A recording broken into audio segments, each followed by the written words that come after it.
Spinning. There we are. We are live. Yay! We're live. We are live. Roberta, this is an amazing day for to be able to celebrate with you. And I feel so honored to be a part of this journey with you because we've met how many years ago? It's got to be four. It's got to be four for sure. At least, and it's been quite a journey to kind of to watch all the things that have happened in both of our lives, but to watch you. Now, you published this book originally back in what was it, 2016? 16, yeah.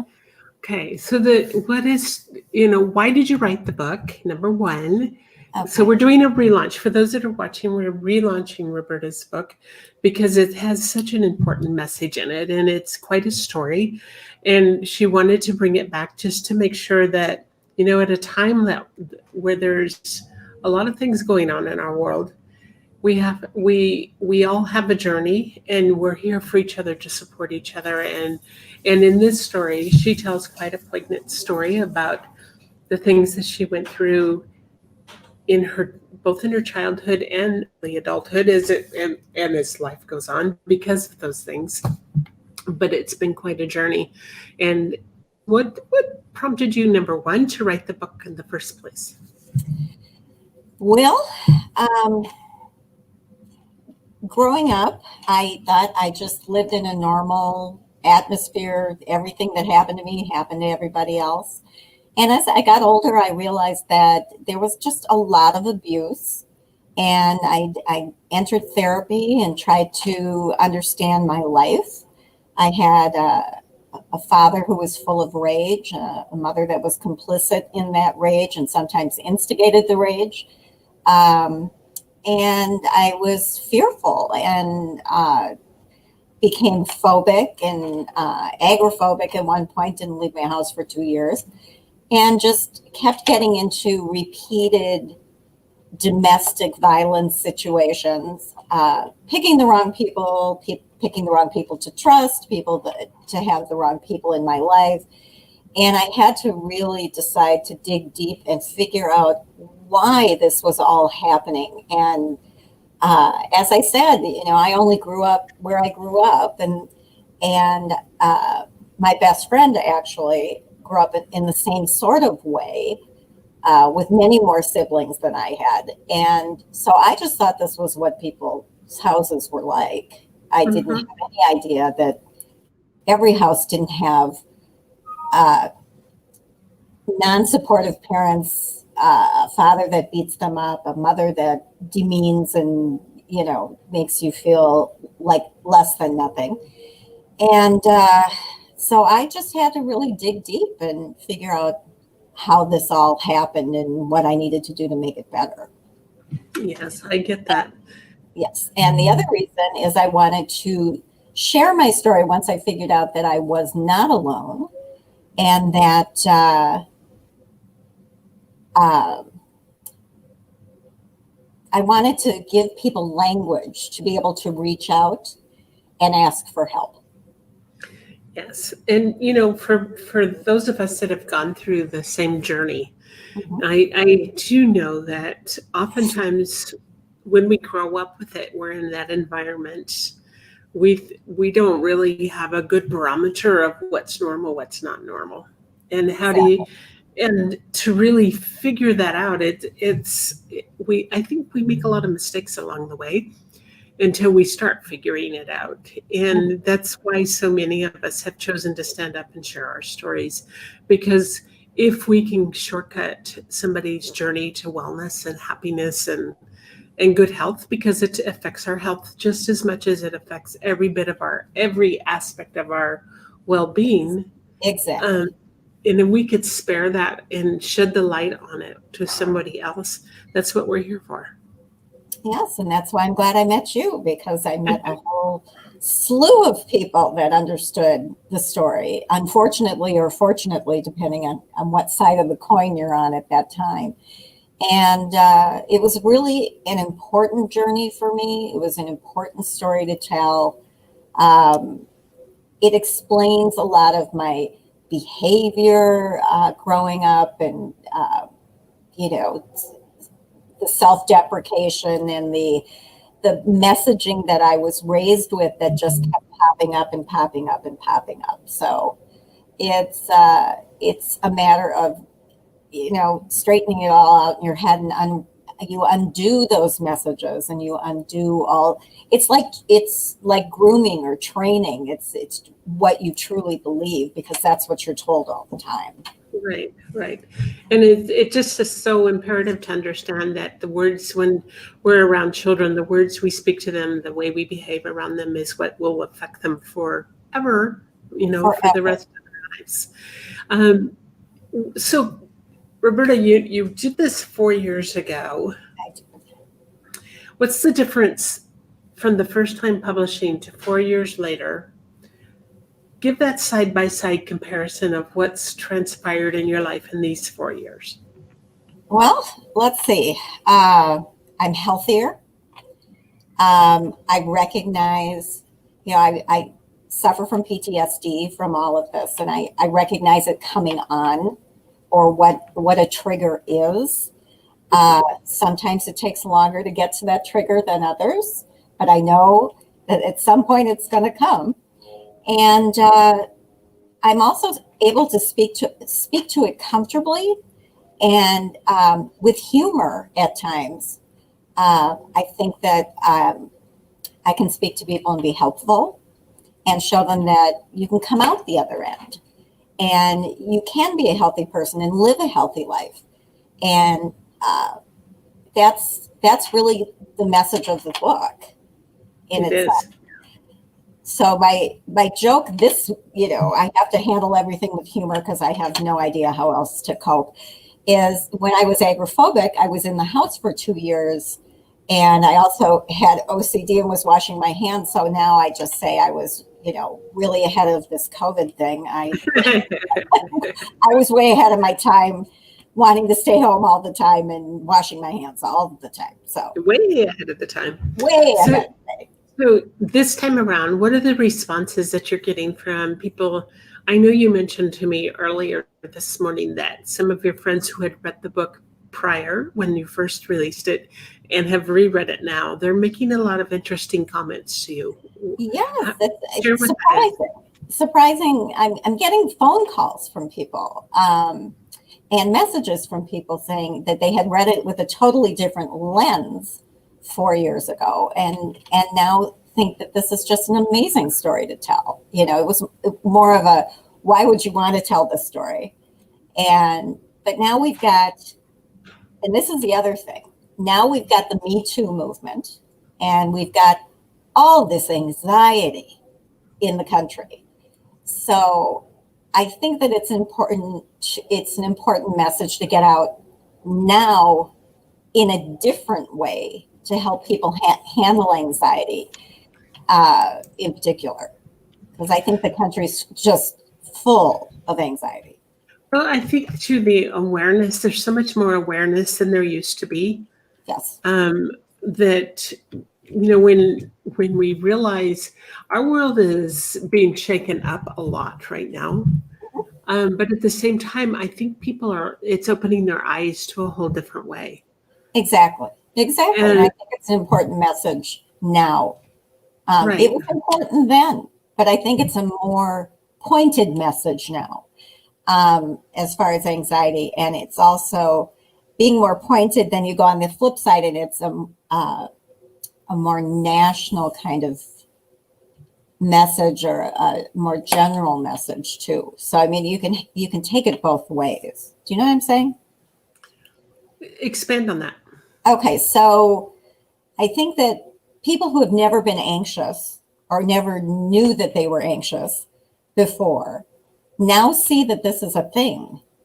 And so if they read about someone's anxiety and then see that you can push through it and that you can come out on the other end and you can live with anxiety and it doesn't have to be debilitating. Say hi to my cat. He showed up. There he is. They're all one. We were hoping that was going to happen. Normally, I have a grandkid that's going to pops up out of there. So I just think it's just an important message that even if you have anxiety, you can live with it. But when you have an anxiety disorder, which is different than just having anxiety, and it's debilitating and you don't know what to do about it, and then you go and you dig deep and you do something about it, then it becomes, anxiety you can live with. Mm-hmm. Right. Well, and it's the awareness and being able to watch for it. Yes. And, I have a friend that recently published a book called The Emotional Dictionary.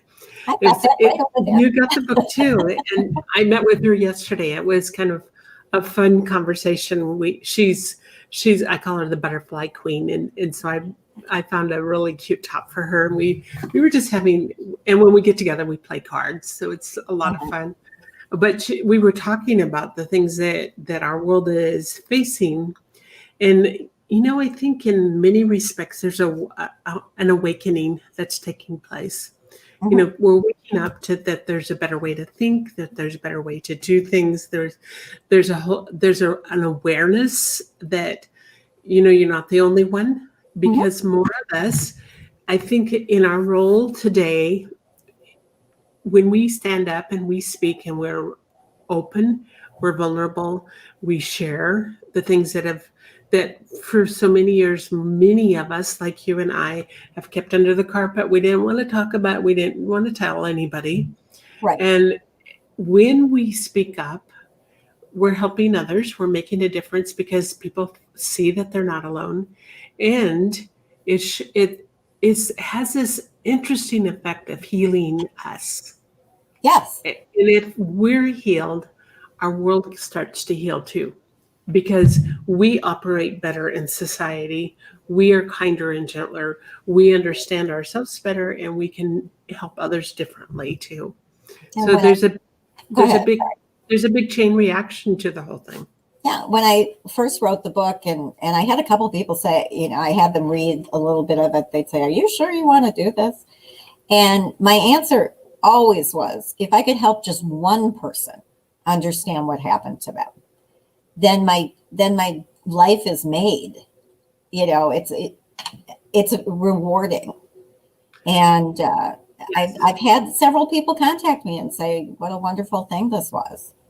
And it must be very satisfying too. It is very satisfying, and it was hard. I'm not saying, oh, go write a book, you feel much better. It doesn't really work that way. Whether somebody ever publishes a book, if they even start writing and use writing as a tool, yes, to figure out their emotions, to figure out their journey, the difference that makes is powerful. Well, journaling is a great thing. Yes, it is. I think that's really important for people to at least put it out, so on paper, so that they can see what's going on, or type it out, or however they want to do it. Not everybody's going to want to write a book. No, and it's not expected. But for those of us that it seems like it gets put on our hearts to do. Yes. And when, I know I was skidding my tires for 5 years before I said yes, because I knew immediately when I heard that book publishing was, something that had gone into the self-publishing world, and the accessibility. I knew immediately what the name of my book was, but to do it was a whole different ball game. A whole other thing, yeah. Yeah. And when I did it, I had men and women both reaching out to me saying, thank you. You not only helped me understand myself, and the men would say, you helped me understand my wife, you helped me understand my mother. It was fascinating to me because I've been watching a series on TV on PBS, and it's called Finding Your Roots. And I am in awe at humanity and wondering, when will we learn? When, they go back deep into history, and the wars and the violence and the crime against other human beings by human beings is incredible. And it's like, okay, it's time to stop the nonsense and find time to really find the connections and turn this world into a kinder world, and one that has learned the lessons of the past instead of this constant keep doing the same thing over again. But you have to figure out why you do the same things over again. And that's what the purpose is. And those of us that are speaking up, we're right. teaching why we do those things over. Exactly. Yeah. So, well, I'm really amazed by this whole process, because when you came to me and said you wanted to republish your book, we had quite a few little obstacles to overcome with this. And and yet it's been really cool to watch what's happening in this last week, where we started last week with the pre-launch and this today with the actual launch, relaunch, and to see the journey that you've been on, and to see the responses that you're getting, and it makes my heart happy and sing for you. It makes my heart happy too. There's new people in my life that are now, looking at this and reading the book, and people who are very supportive that don't necessarily know me very well, but are supportive of the story and of me coming forward and doing the book launch, and very excited about the whole thing. I've been excited from the beginning of us starting this whole thing. This is awesome. So what's next for you? What's next for me? Another book. I'm working on another book, and I am hoping by next August, we will be together again with a comedy. Lighthearted and good. Lighthearted, still true stories, but funny. I'm going to make sure that, it's not full of angst and it doesn't necessarily have to be full of lessons but things that have happened to me that are funny. And, we'll see. I started working on it the other day. He's been a big catalyst for me to pick it back up. I started it probably, 30 years ago, maybe longer. I started in 1988, I think. Wow. No, maybe later, 94. But anyway, doesn't matter. So I've been sort of digging away at this, and then I put it away. And now it's out again, and I have new ideas and new ways to produce it, and new ways to make things funny. And that's what the humor and the joy in the world is what is so. But it's healing. That part is healing for you as well, that you can get the lighthearted. I remember when I first started laughing for the first time. I could so long I couldn't laugh. And as the healing journey has moved on, and I surprised myself with, hey, I'm just like going cuckoo laughing, So I really need to, because this is a lot to think. And I know your first book, and then the book that we all collaborated on. It's exhausting, right? And to revisit, and then you remember stuff that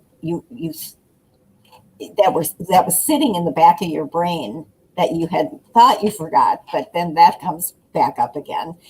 So, I don't want to suffer for another book. And it's not, it's still a labor of love, even if you suffer, because you're so hoping at least one person will be helped by it. That was my whole point. Yes. Well, I say congratulations to you. My hat's off to you. I admire you for having the courage to step forward in this way. And that's what this world needs, is we lead by example. We do, and that's why I have loved to getting to know you all these years. We had a lot to share back then. We have certainly more joy on this side of the world. When I first started that part of my life journey, and I published my book, I met you, and we Choose to Thrive, 2 books that we choose to thrive. And even today, there's women that were in those books that have been reaching out because of you. So it's so wonderful. It's not that we haven't stayed in touch kind of sporadically, but it's just the the reaching back in and saying, "Hey, how are you?" And it just makes me feel so good because, Well, that's good. we all get busy and we have life, so much going on in all of our lives, and to just that, "Hey, hi, how are you doing?" It's really cool. And Just I actually have become really close with someone I met through your book. right So through. the joke between us is she lives in Canada and she's going to invite me to live there if I'm suffering any more than I already am. And I said, be careful what you wish for, because my cats and I would love to live in Canada. She had a tour of her house on FaceTime the other day, and she was walking down the hallway, and I said, "Oh, is that my room?" So I told her to be very careful. I may take her up on it. Watch out. Watch out. Well, let's see how the rest of this day goes, but I'm really proud of you, and it's just a joy to be able to work together on this project with you. Yes, and we'll work together next year, and we'll laugh, and we'll carry on. And I am so proud of you for starting Spotlight Publishing from, geez, it was a lot of hard work. It was. With our books. I just, holy smokes. And I'm yeah. so I'm happy to do this with you. Thank you. I so appreciate it. It's been quite a journey, but I think I have so much blessings to count, because when I look at the type of authors that I work with, I have such a well balanced, because I have all across the spectrum. I have kids books I do, and I have a cardiologist I'm working with right now. I mean, the full range of different kinds of people teaching all different kinds of things and sharing their life's experience is way cool. So I get an incredible variety of people to work with, and I'm just totally loving it. And you deserve every happiness, because boy, I tell you, you work harder than most people. Thank you. Thank you. So congratulations to you. We'll watch how this book goes the rest of the day, but I'm just real happy for you, and thank you for taking this time to share your With your my message with the pleasure. world. My pleasure. It's always my pleasure to talk to you, but talk to you in this forum, this is really This is fun. pretty cool.